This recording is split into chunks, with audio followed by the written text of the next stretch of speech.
Olá, amigos. Nossas saudações cordiais. Com muita alegria, estamos aqui mais uma vez para o canal Lições de Amor, nesse nosso estudo da obra A Gênese, os milagres e as predições segundo o Espiritismo, por Allan Kardec. Nós ainda estamos na introdução da obra e hoje nós vamos trabalhar o item de número 4, mais um parágrafo desse nosso estudo bastante paulatino. Então, Kardec vai nos dizer o seguinte: antes de entrarmos na matéria, pareceu-nos necessário definir o papel respectivo dos espíritos e dos homens na obra da nova doutrina. Essas considerações preliminares, descartando toda a ideia de misticismo, são objeto do primeiro capítulo dessa obra, intitulado Caracteres da Revelação Espírita. Pedimos sobre este ponto uma atenção séria, porque aí está, de certo modo, o nó da questão. Então, vamos só recapitular um pouco.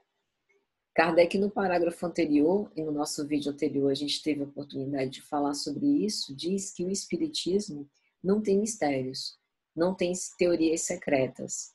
Aquilo que é dito pelos espíritos, ou é dito em uníssono, em diversas partes do globo, e a ciência espírita ancora essa informação, ou seja, tudo que está escrito na codificação passa pelo crivo do controle universal do ensino dos espíritos, que já foi foco de nossas observações alhures. E aqui ele vai explicar que antes propriamente de chegar na gênese material, na gênese espiritual e por aí por diante, que ele se deteve a investigar no capítulo de número 1 a relação entre os espíritos e os homens na obra do espiritismo, como que eles se associaram para fundar, digamos assim, a doutrina espírita. E que todos esses meandros, sem misticismo e sem achar que são revelações sobrenaturais, estão explicados no capítulo de Caracteres da Revelação Espírita. Esse capítulo primeiro, ele vai ser foco de nosso estudo, né? Mais na frente, assim que a gente terminar essa introdução, né? Ou esse prefácio, e a gente vai conseguir instalar e estudar esse capítulo primeiro de um modo bastante detalhado, mas hoje eu vou trazer en passant a ideia geral do capítulo, só para a gente conseguir justificar essa afirmativa de Kardec, de por que no capítulo primeiro, Caracteres da Revelação Espírita, há o nó da questão no que diz respeito ao ensino dos espíritos. Bom, a ideia central desse capítulo é responder algumas inquietações. E dentre essas inquietações, sem sombra de dúvida, a que nos parece mais palpitante é: a doutrina espírita seria uma revelação, no sentido teológico do termo, primeira revelação, segunda revelação, terceira revelação, ou seja, em todos os pontos, o produto de um ensinamento oculto vindo do alto?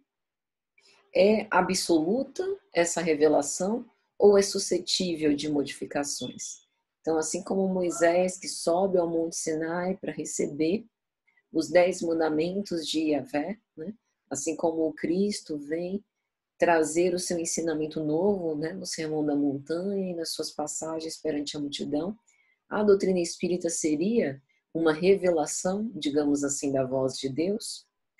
E aí Kardec vai no sentido etimológico da palavra revelar, que vem do latim revelare, cuja raiz é velum, o véu, ou seja, revelar é sair de sob o véu, fazer-se conhecer algo secreto ou desconhecido.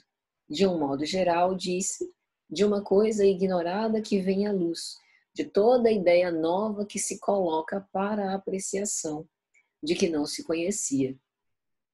E que o caráter de toda revelação venha a ser o caráter da verdade.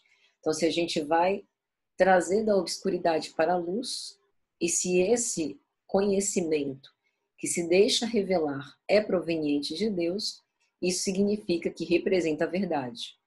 Ele diz também que As religiões, ao longo dos tempos, foram sempre alvo de dominação, por causa da cupidez, da ambição, da vaidade, do orgulho e do egoísmo humano. Mas, em essência, sempre preservaram um conteúdo divino que foi mais ou menos deturpado ao longo dos tempos, mas ainda assim foi difundido e teve o seu valor. E aí ele vai afirmar que o caráter da revelação de origem divina é o da eterna verdade, ou seja, da permanência. Toda revelação maculada pelo erro ou sujeita a mudanças não pode emanar de Deus. Então, quando nós observamos na história da humanidade leis que passaram, que foram impermanentes, logicamente nós estamos diante de uma lei que não proveio de Deus.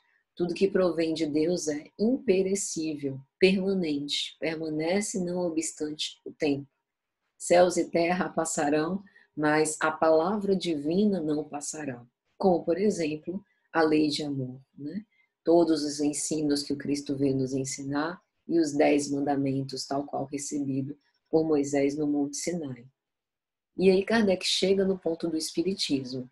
O Espiritismo dando-nos a conhecer o mundo invisível, as relações, né, dos espíritos com o corpo, a intervenção dos espíritos do mundo corporal, o que sucede ao espírito imortal depois dessa vilegiatura carnal.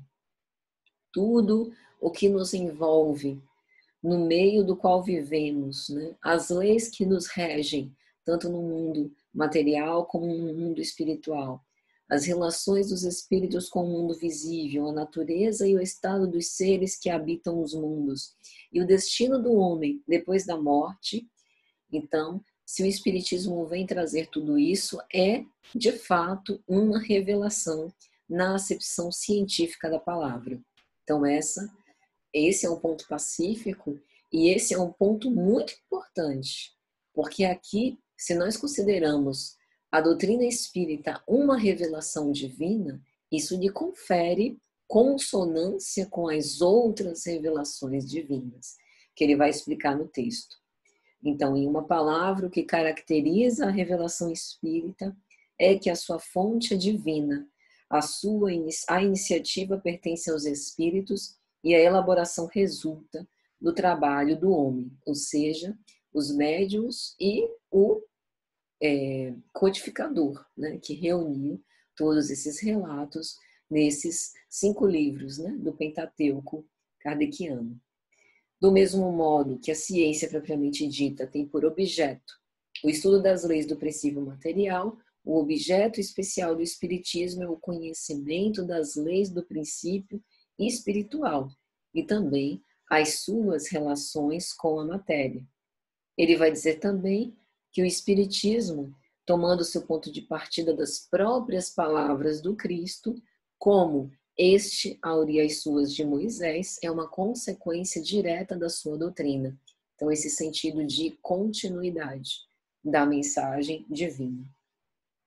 Kardec também vai conseguir explicitar que o Espiritismo, longe de negar ou destruir o Evangelho, como Cristo disse, eu não vim destruir a lei, mas dar-lhe cumprimento, o Espiritismo também vem confirmar, explicar e desenvolver pelas novas leis da natureza que revela tudo que o Cristo disse e fez.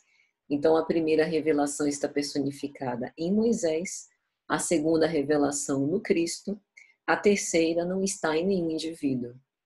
As 2 primeiras são individuais. A revelação espírita, a terceira, é de ordem coletiva.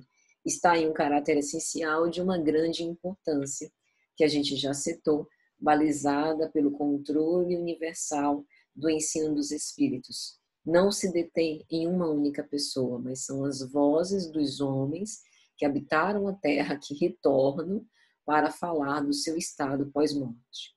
E o último caráter da revelação espírita, diz Kardec, e que ressalta das próprias condições nas quais está feita, é que, se apoiando sobre fatos, não pode ser senão essencialmente progressiva, como todas as ciências de observação. Então, esses são os caracteres da revelação espírita mais básicos, introdutórios, que a gente pode falar nesse momento, e que efetivamente são cruciais para que a gente justifique o fato de ter uma obra relacionada com a Gênese. É mais ou menos isso que temos para hoje, meus amigos. Nossa gratidão por nos acompanhar e até a próxima semana, se Jesus assim permitir.